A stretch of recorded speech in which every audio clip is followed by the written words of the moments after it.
Si Mel ay isang katulong sa isang bahay sa BF Resort, Las Piñas.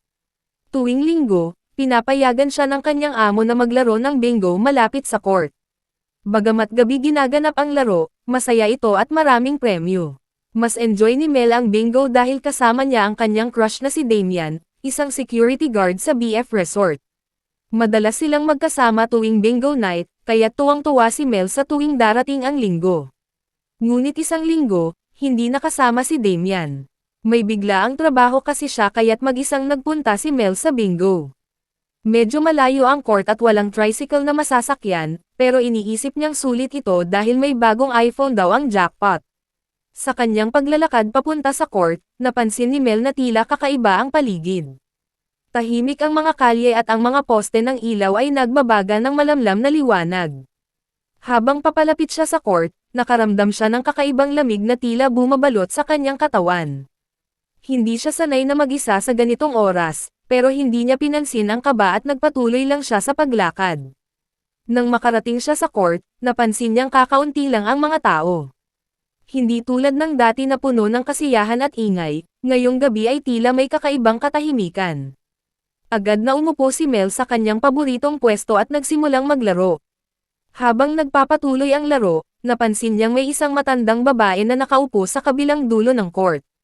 Ang kanyang itsura ay parang mula pa sa ibang panahon, suot ang lumang damit na tila luma na at puno ng dumi. Nakatingin ito ng diretso kay Mel, na nagbigay sa kanya ng kakaibang kilabot. Pinilit ni Mel na huwag pansinin ang matanda at nagpatuloy sa paglaro. Ngunit sa bawat ball ang tinatawag, naririnig niya ang mahinang bulong na tila nanggagaling sa direksyon ng matanda. Mel, anong ginagawa mo dito? Ang kanyang pangalan ay binibigkas ng tila boses ng hangin. Lumingon siya sa paligid, ngunit wala siyang makitang ibang tao maliban sa mga ibang manlalaro na abalang-abala sa kanilang mga bingo cards. Biglang naputol ang kanyang konsentrasyon nang marinig niya ang malakas na pagtunog ng kampana, senyales na may nanalo na sa laro.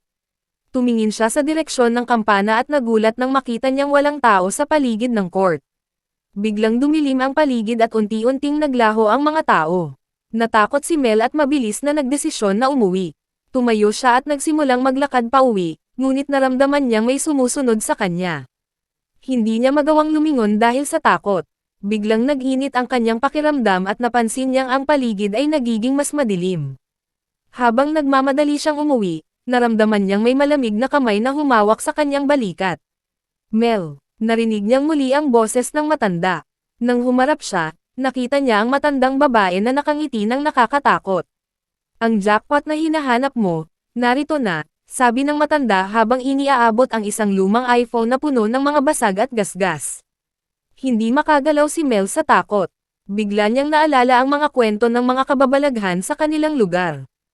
Ayon sa mga sabi-sabi, may isang matandang babae na namatay sa bingo court noong dekada 80 dahil sa away sa premyo.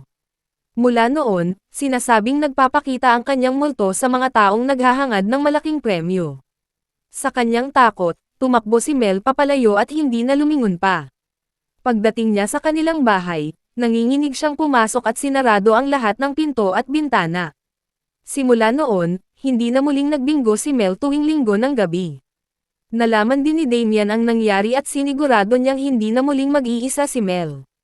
Magmula noon, tuwing gabi ng linggo, lagi silang magkasama, hindi para magbingo, kundi para alalahanin ang nakakatakot na karanasan na muntik nang magdala kay Mel sa kapahamakan. Nang sumunod na mga gabi, hindi pa rin maalis ni Mel ang takot. Madalas siyang magising sa kalagitnaan ng gabi, basang-basa ng pawis at nanginginig sa takot. Sa kanyang mga